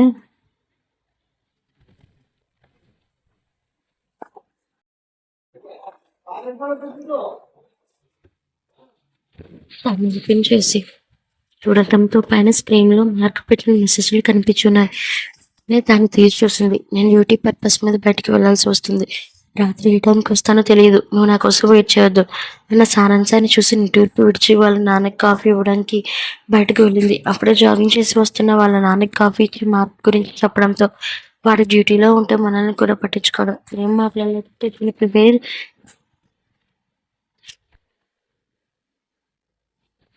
చేసి ఆమెకి వడ్డించింది ప్రేమగా. ముంబైలో ఉన్న హాలీ గారికి లంకంత ఇల్లున్నా సరే తోడు పంచుకోలేని మనుషులు లేకపోవడంతో చిరాకుగా అనిపించింది. బిజినెస్ మీద దృష్టి పెట్టినా తనకు మనసు కుదురుగా లేనికి మైండ్ ఎలా ఉంటుంది అన్నట్టుగా తన పతనం వైపు అడుగులు స్టార్ట్ అయ్యాయని గ్రహించింది. ఏం చేయలేక మౌనంగా ఉండిపోయింది. తనకు ఒక ఫోన్ కాల్ వచ్చింది. అది ఎవరితో తెలిసినా సరే మొండిగా లిఫ్ట్ చేయకపోవడంతో పదే పదే మళ్ళీ ఫోన్ వచ్చింది. అటు నుండి వసుంధర గారు మాట్లాడటం అవకాశం ఇవ్వకుండా ఏంటి ఇలా అయిపోతున్నావు తెలుసు కదా అని ఫోన్లో నుండి సీసీ కెమెరా ఆన్ చేసి మాట్లాడుతుందని కోపంగా మీరు లేరని బిజినెస్ని నేను ఎలా వదిలేస్తాను, నేను కదా చూసుకోవాలి అని కోపంగా బదిలిచ్చిన ఆవిడ బుద్ధికి నువ్వు మారవని చెబుతుంటే నేను కూడా అదే అంటున్నాను, నేను మారిననే, అని అందరూ వదిలేసి వెళ్ళిపోయారు కదా అని తడి కన్నెలతో అంటున్న కూతురిని బాధని అర్థమవుతున్నా. ఇప్పటికైనా నీ పంతం పక్కన పెట్టి సత్య దగ్గరికి వచ్చేవి. ఒక సందర్భంలో మీ ఇద్దరిని విడదీసింది నేనే. డబ్బు మీద మమకారం పెంచి సత్య నుండి దూరం చేశాను, పాపం అనుభవిస్తున్నాను, నా మాట విని నువ్వు ఇలా ఉంటే నేను చూడలేకపోతున్నాను అని అంటున్నా ఆవిడ గొంతుకి బాయ్ అని కోపంగా ఫోన్ పెట్టేసి ఏం చేయాలో తోచలేదు అహల్య గారికి. కోపంగా పిచ్చి పట్టినట్టుగా క్యాబిన్ మొత్తం చెల్లచెదురు చేయడంతో భయపడిన పిఏ కూడా వెళ్ళిపోయాడు అక్కడి నుండి. మరొక చేయిలో మగ్గిపోతున్న శృతికి విజిల్ వేసుకుంటూ వచ్చాడు అజయ్. ఎందుకు నన్ను కలవాలని అంత తాపత్రయపడ్డావు, ఇంకా ఏం మిగిలిందని వచ్చావు అని కోపంగా అరుస్తుంటే నీ మీద నాకు ఎలాంటి కోపం లేదు, కాకపోతే నన్ను మహిని విడదీసావన్న చిన్న బాధ తప్ప. ఈ విషయాలు చెప్పడానికి నా దగ్గరికి వచ్చుంటే ఇక నువ్వు వెళ్ళిపోవచ్చు అని కోపంగా అజయ్ని చూసి నువ్వు ఎప్పటికీ మారవా, అది నువ్వు చెప్తే నేను వినిపించుకునే స్థితిలో లేను, అందుకే నేను చెప్తున్నాను ఇకనైనా మనసులో మారి జీవితాన్ని సరిదిద్దుకునే ప్రయత్నం చెయ్యి. కోపంగా అనిపించి వెళ్ళిపోతున్న తను చూసి మహి అన్న మాటలు గుర్తుకు వచ్చాయి. ప్రేమ అంటే ఒకరి స్వార్థం కోసం చూసుకునేది కాదు, ఒక ప్రేమ త్యాగాన్ని కోరుకుంటుంది. తెలిసి తెలియకనో ఒక సందర్భంలో నేను ప్రేమించానని, కానీ నీకన్నా ఎక్కువగా నేను ఎప్పుడు మార్క్ని ప్రేమిస్తున్నాను. నేను ప్రేమించడం కోరింత అయితే లంకంతలా నేను కొండంత ప్రేమించాను మార్క్ని. ఆ కొండంత ప్రేమ నీ మీద శృతి కళ్ళల్లో కనిపించింది. తనను వదులుకోకు, మనిషిగా మార్పించి నీ భార్యని మనస్ఫూర్తిగా అంగీకరించు. ఇవి ఒకప్పటి మాజీ ప్రియురాలుగా, ఒక చక్కటి స్నేహితురాలుగా నీకు సలహా ఇస్తున్నాను అని వెళ్ళిపోతూ వెళ్ళిపోతూ చెప్పిన మహి ఈ మాటలు గుర్తుకు వచ్చాయి. నువ్వు సంతోషంగా ఉండడమే నాకు కావాలి మహి, కావాలి. దానికోసం నేను ఏం చేయడానికైనా సిద్ధం అని అనుకుంటూ శృతిని మళ్ళీ ఇంకొకసారి కలుద్దామని ప్రయత్నించి అటు నుంచి శృతిని నిరాకరించడంతో వెనక్కి వెళ్ళిపోయాడు అజయ్. ఇదిలా ఉండగా చిన్నపిల్లల చేత డ్రగ్స్ సప్లై చేసే దందా దగ్గరికి వెళ్ళాడు మార్క్.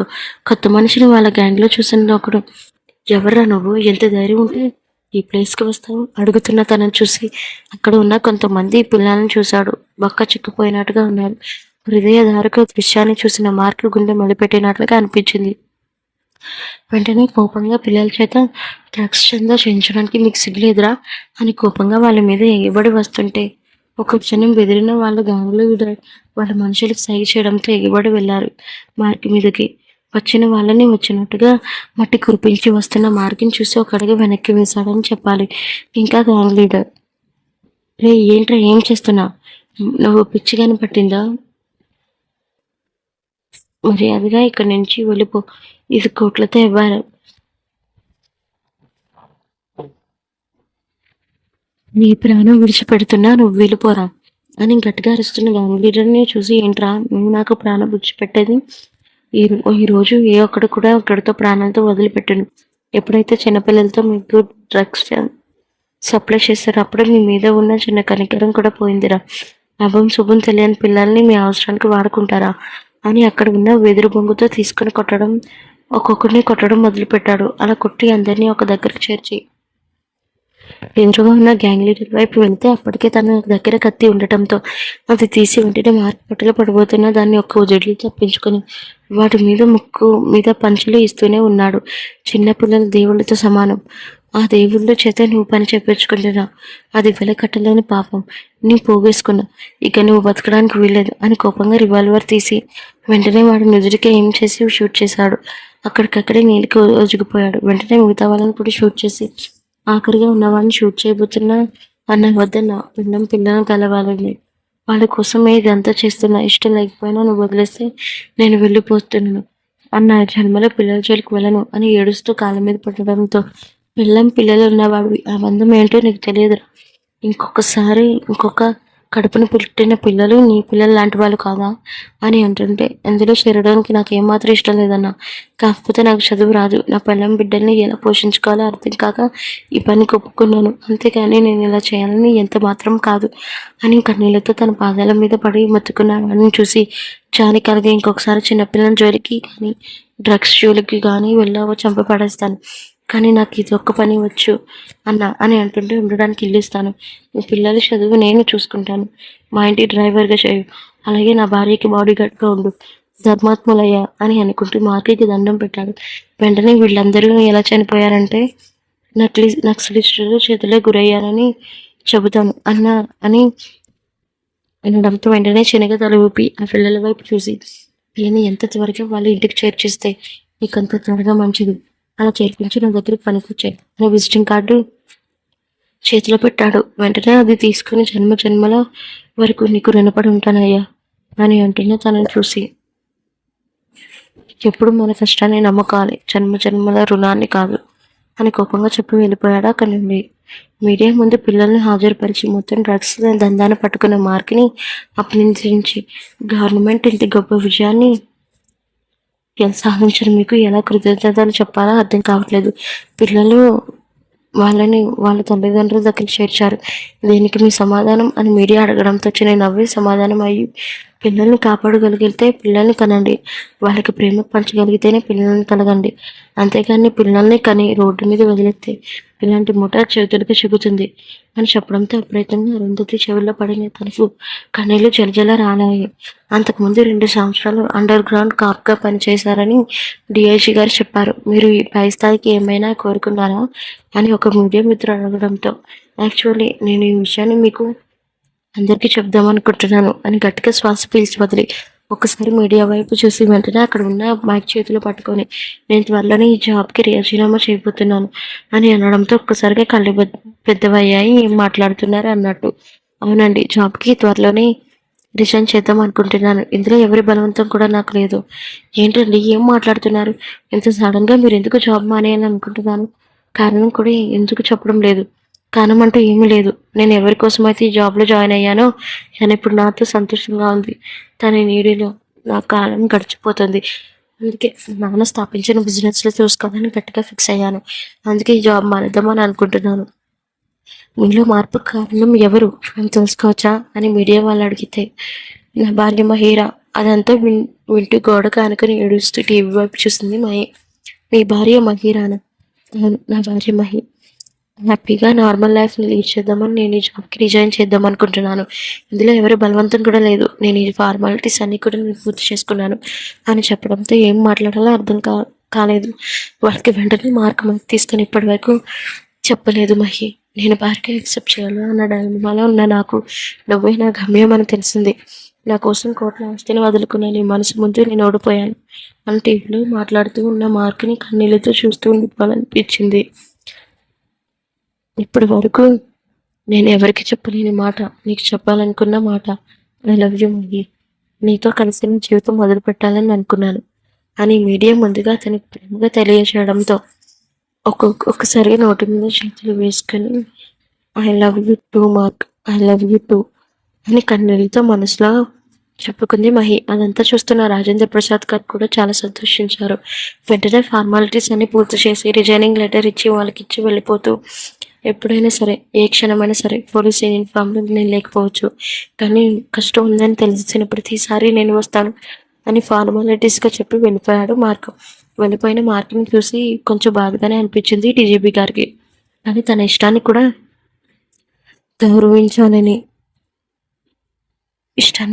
గౌరవించాలని ముఖ్యమని ఏం మాట్లాడలేకపోయారు డిఐజీ గారు. ఇక్కడ పెద్ద మొత్తంలో డ్రగ్స్ దందా పట్టుకోవడంతో మార్క్ ఒకసారిగా ఫేమస్ అయిపోయాడు. దాంతో తన మహికి ప్రపోజ్ చేసింది కూడా చెప్పడంతో ఒక హీరో లెవెల్లో ట్రోల్ చేయడం మొదలుపెట్టారు. అదంతా ఆలియా గారి కళ్ళలో పడింది. కోపంగా వినిపించి ఫోన్ని విసిరి కొట్టింది. సాయంత్రం పోలీస్ జీప్లో కాకుండా క్యాబ్ బుక్ చేసుకుని వచ్చిన మార్క్ని ఇంట్లోకి రాకుండా గట్టిగా హత్తుకుపోయింది మహి. వెక్కి ఏడిస్తే ఏం మాట్లాడుతున్నారు? నా కోసం పోలీస్ జాబ్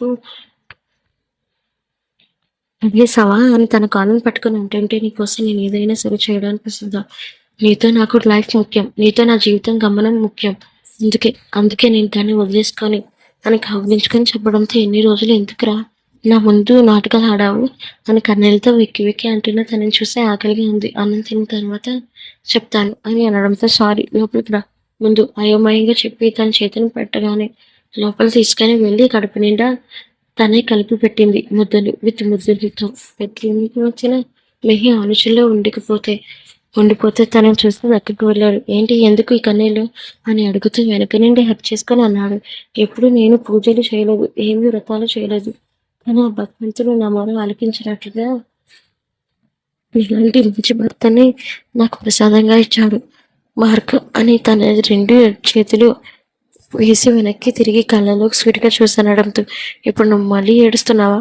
ప్రతిసారి కన్నీళ్ళు దిగులుతో బాధతో వచ్చేవి, కానీ ఈసారి మాత్రం ఆనందంతో వచ్చాయి అని తన కన్నులతో అంటున్న తనని చూసి ఏడుస్తే బాగోవే, చూడడానికి చాలా సహాయంగా ఉంటుంది.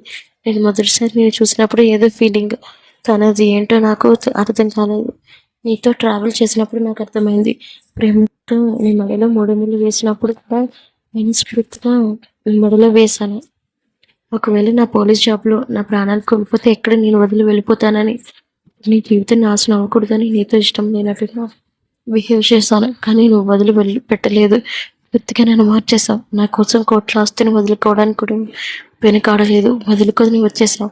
కానీ అదే నీ ప్లేస్లో ఇంకొకరు ఉంటే ఆస్తుల కోసమైనా వెళ్ళిపోయేవారు, కానీ నువ్వు నేనే కావాలనుకుని వచ్చేసావు అని తనని హక్ చేసుకొని అనడంతో నిజంగా నేనంటే నీకు ఇష్టమా కదా మార్క్? ఇప్పుడు ఎందుకు ఆ డౌట్ వచ్చింది? ఎంత చెప్పినా నువ్వంటే ఇష్టం లేదు, నేను ఎప్పుడైనా చెప్పానా? అడగకూడదు అనుకుంటేనే గట్టిగా కౌగిలించుకొని మరి ఆ వేద తను నాకు కాలేజ్లో పరిచయంలో అయింది. కొన్ని రోజులకు ప్రపోజ్ చేసింది. నేను అని చెప్పాను, లివింగ్ రిలేషన్ ఇష్టపడ్డాను, తను కూడా ఒప్పుకుంది. కానీ ఎందుకు అది కరెక్ట్ కాదని అనిపించి నేను తన దగ్గరికి వెళ్ళలేదు. అండ్ నీతోనే నా మొదటి రాత్రి, నువ్వే నా మొదటి పెళ్ళం కూడా అని అంటున్నా తనని చూసి మొదటి పెళ్ళం చివరి పెళ్ళం నేనే అవ్వాలి అని అంది. అలానే అని అనుకుంటూ తనని ఎత్తుకుని బెడ్ మీదకి చేర్చాడు. తన మీద వరుగుతుంటే, నేను ఇంకో క్వశ్చన్ కూడా అడగాలి. ఏంటి? నా గురించి బాగానే తెలుసుకున్నావు, బాగానే ఉంది. కానీ మా నాన్న సత్యనే అని నీకు ఎలా తెలుసు? ఎక్కడ ఏదో లింక్ మిస్ అవుతుంది. వెంటనే కొంచెం తడబడి, నువ్వు సిఐడి ఇన్వెస్టిగేషన్ చేస్తున్నావు, మంచి లైఫ్ దొరికింది, దాన్ని అనుభవించు, మానేసి ఇలాంటి పిచ్చి ప్రశ్నలు వేయకు, నీ వల్ల నా మూడు మొత్తం దొబ్బేసేటట్టుంది. అది కాదు మార్క్ అని ఏదో మాట్లాడబుట్టుంటే వెంటనే తన పెదవులతో మార్క్ పెదవులు మూసేశాడు. తేరుకొని గ్యాప్ కూడా ఇవ్వకుండా రెండు చేతుల్ని ఒక చేత్తో పట్టుకొని ఇంకో చేత్తో తన ఎద బయట తొలగించి సవరిస్తూ పెదవులను మెడ వరకు ఒక్కొక్క భాగాన్ని ముద్దు పెడుతుంటే తమ్మకంగా కొట్టుకుంటున్న శిఖరాలని సైతం విముక్తినిచ్చి తనలో ఇష్టంగా కలిసిపోయాడు. ఎప్పటిలానే తనకు సహకరించి ఎన్నో రోజుల తర్వాత మళ్ళీ మార్కి పొందును పొందుతున్న మహి సంతోషంగా అనిపించి ఇష్టంగా తనలో కలుపుకుంది. అప్పటి వరకు పడిన వేదన మహి నుంచి ముక్తి రావడంతో బలంగా కలిస్తూ నిలుస్తూ నిద్రలేని రాత్రి ఆ రోజు గడిపేశాడు. తెల్లవారులు ఆ సయ్యాట సాగుతూనే ఉంది. 6 గంటలకి తనని వదిలి పక్కన చేరాడు. అప్పటికి టైం అవ్వడంతో మెల్లగా కళ్ళు మూసుకొని తనని గుండెల మీద చేర్చి తనకు కూడా పడుకున్నాడు. కూతురు అల్లుడు గదిలో నుంచి బయటికి రాలేదు అని ఎదురు చూస్తున్నాడు సత్య. ఒకవేళ మొత్తుగా నిద్రపోయారా, లేదంటే ఏమైనా జరిగిందా అని అంటుంటే టైం వైపు చూస్తే మధ్యాహ్నం 12 అయింది. అయినా సరే లేకపోతుంటే 3 గంటలకు మెల్లగా మెలకు వచ్చింది మహీరాకి. ఒళ్ళంతా ఒకటి నొప్పిగా ఉండటంతో పక్కన ఆదుమరిచి పడుకున్న మార్కిని చూడగానే చిన్నగా చిరునవ్వు నవ్వి చేరింది తన ముఖంలో. వెంటనే ముద్దు పెట్టి, నిజంగా నేను అదృష్టం, నీ బుగ్గకు ముద్దిస్తే అప్పుడే మెలకు వచ్చిన మార్కి తనని గట్టిగా హత్తుకొని, ఇప్పుడు పెట్టుకో ఎక్కడ కావాలంటే. అప్పటికే వాళ్ళిద్దరూ ఒంటి మీద బట్టలు లేకపోవడంతో సిగ్గుతో ముడుచుకుంది మహీ ముఖం. మార్కి నుండి ఎలాగోలాగా విడిపించుకొని ఫ్రెష్ అయ్యి వచ్చి అద్దం ముందు చూసి శారీ సరి చేసుకుంటే అప్పటికే టవల్తో ఉన్న మార్క్ తనని గట్టిగా హత్తుకొని మెడ మీద ముద్దులు పెడుతున్నాడు. మార్క్, నాకు ఓపిక లేదు, ప్లీజ్ వదలవా అని బేలుగా అడుగుతున్న తనని చూసి వెంటనే నడుము దగ్గర చిన్నగా ప్రెష్ చేసి, మరెందుకు నేను కావాలని రెచ్చగొట్టా? అప్పుడు అబ్బా బుద్ధి లేక అలా రెచ్చగొట్టాల్సి వచ్చింది. కానీ నిజంగానే చెప్తున్నారా? ప్లీజ్ ఈ ఒక్కసారికి నన్ను క్షమించగలవా? బయట నాన్న ఉంటారు, ఉదయం నుంచి బయటకు వెళ్ళలేదు, ఆయన పరిస్థితి ఒకసారి ఆలోచించు. అది కూడా నిజమే కాబట్టి సరే, ఇప్పటికీ వదులుతున్నా. సాయంత్రం మాత్రం అసలు వదిలేదు లేదు. 8 గంటలకి భోంచేసి రెడీగా ఉండు. చిన్నగా తల ఊపితే, అలానే మా డిఎస్ట్రీ వారు, మీరు ఎలా అంటే అలానే అని చెప్పి చిన్నగా నవ్వి డోర్ ఓపెన్ చేసి వెళ్ళింది. అప్పటికి టెన్షన్గా కొట్టుకున్న సత్యగారి గుండెలు ఒక్కసారిగా సిగ్గుతో ముంచుకొస్తున్న మహిరాని చూసి ప్రశాంతంగా మారాయి కనులు. ఎందుకు లేట్ అయింది అని అడుగుదామనుకున్న సత్య గంతు అక్కడ ఆగిపోయింది. ఎందుకంటే సిగ్గుపడుతూ సత్యగారిని ఫేస్ చేయలేక అక్కడి నుంచి వెళ్ళిపోయినా తన ముఖాన్ని చూసి అర్థం చేసుకోలేని వాడు కాదు కదా సత్య.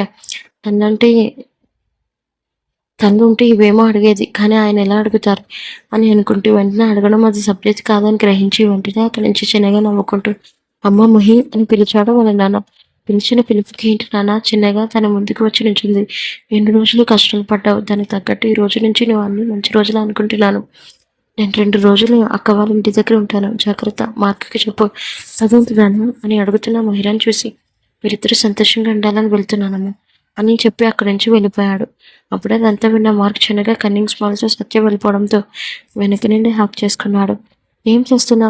నాన్నకు ఆల్రెడీ మన ఇద్దరి మధ్య జరిగింది తెలిసింది, అందుకే మన ప్రైవసీ కోసం వెళ్ళిపోయాడు. ఆయన మన ప్రైవసీ కోసం సరే, మరి నీ డ్యూటీ అని అడుగుతున్న తనని చూసి, ఎప్పుడో రిజైన్ చేసేసాను కదా, ఏం మాట్లాడుతున్నా? అవును, నీకోసం దాన్ని వదులుకున్నాను.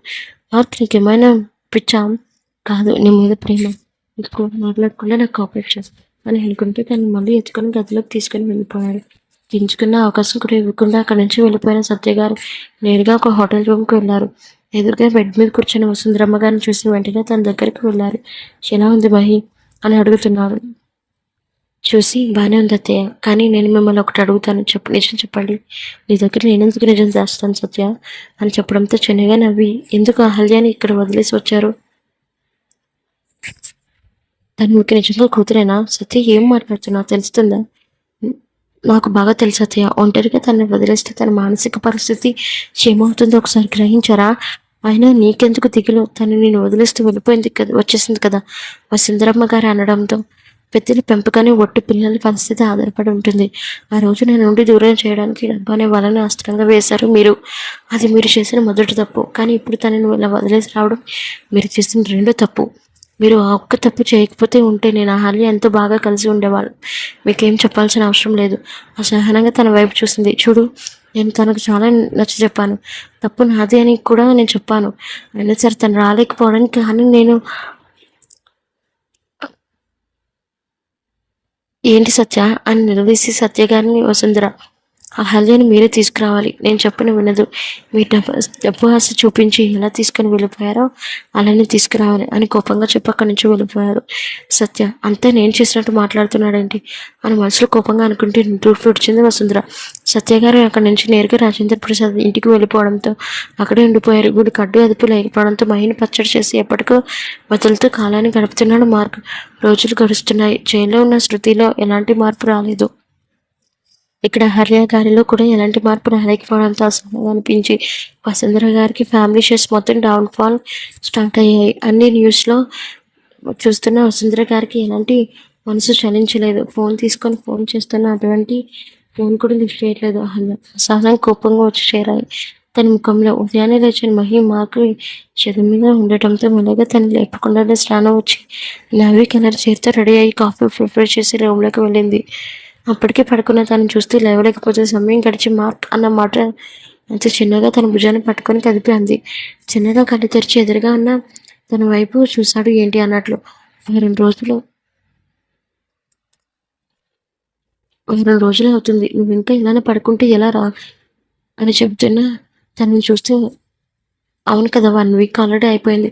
హనీమూన్కి ఎక్కడికి వెళ్దాం అని ఫోన్ చూసుకుంటూ పక్కన ఉంటే హనీమూన్ అని కళ్ళు తేలేసింది.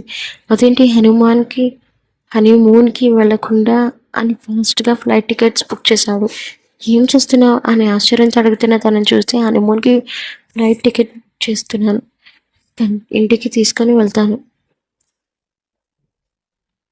అన్నావు కదా, తొందర ఏముంది, హనీమూన్కి ఎంజాయ్ చేసి అప్పుడు వెళ్దాం. అది కాదు, అది అనంతలో ఫ్లైట్ టికెట్స్ కూడా బుక్ అయిపోవడంతో అయిపోయింది. తన వైపు ఫోన్ చూపించడంతో కోపంగా ఏం చేస్తున్నావు మార్క్, నేను చెప్పింది చేస్తున్నాను. నేను ప్రేమగా తన మీదకి లాక్కొని మడ మీద ముద్దు పెట్టుకుంటూ ఉంటుంటే తనకి ఏదోలా అయిపోతుంది. రాత్రి వరకు నేను వదిలేదు. ఇప్పుడు ఇలా చేస్తే నా బాడీ టోటల్గా డ్యామేజ్ అయిపోతుంది. రిపేర్ చేయడానికి నేనున్నాను, పర్వాలేదు అని అనుకుంటే తన పెదవులతో మన మీద రాస్తుంటే కంగారుగా అనిపించింది. ఇక్కడ ఎంజాయ్ చేసాం కదా, ఏం చెప్తున్నావు కదా, ఎందుకింత మొండిగా ప్రవర్తిస్తావు అని తమ్మకంగా కళ్ళు మూసుకుని ఉంది. ఈరోజు సాయంత్రం మనం బయలుదేరుతున్నాం. అది కాదు అని ఏదో మాట్లాడబోతుంటే ఏంటి నీ గొడవ, ప్రశాంతంగా నేను రొమాన్స్ కూడా చేసుకునేవట్లేదా అని ఒక ఎంత చిరాకుగా తనని చూసుకొని అంటుంటే కంగారుగా గొంతులో తడారిపోయింది. అది నాకు నీ చేతిలో నలపూసలు మార్పించుకోవాలని ఆశగా ఉంది. అప్పటికే తన మెడలో పసుపు కొమ్ము ఉండడంతో చిన్నగా స్నానంగా సరే వెంటనే రెడీ అవ్వు, ఎక్కడికి, షాపింగ్కి అని చెప్పి తను మాట్లాడే అవకాశం ఇవ్వకుండా వెంటనే టవల్ తీసుకొని వాష్రూమ్లోకి వెళ్ళిపోయాడు. వెళ్ళిన తన వైపు చూస్తూ నిట్టూర్పు పొడిచి కిచెన్లోకి వెళ్ళింది. స్టవ్ మీద ఉన్న పాలను ఆఫ్ చేసి రూమ్లోకి వచ్చి తన జుట్టును అల్లుకోకుండా నుదుటిని బొట్టు పెట్టి ఫ్రీగా జుట్టును వదిలేసి కమ్మలు పెట్టింది. బయట లోపల ఉన్న పసుపు తాడు ఎంతో చూడముచ్చటగా ఉందో ఒక్క క్షణం కొత్తగా మరిస్తున్న కుంకుమను చూస్తూ ఉండిపోయింది. అప్పుడు బయటకు వచ్చిన మార్క్ తనని చూస్తేనే డ్రెస్అప్ అయిపోయాడు. తన నుండి చెప్పును మరల్చి వెళ్ళిపోతుంది. తన వెనకిన గట్టిగా హత్తుకున్నాడు మహిని. ఇంకా ఉంది అండ్ కామెంట్స్ మాత్రం మర్చిపోకండి. Please subscribe my channel.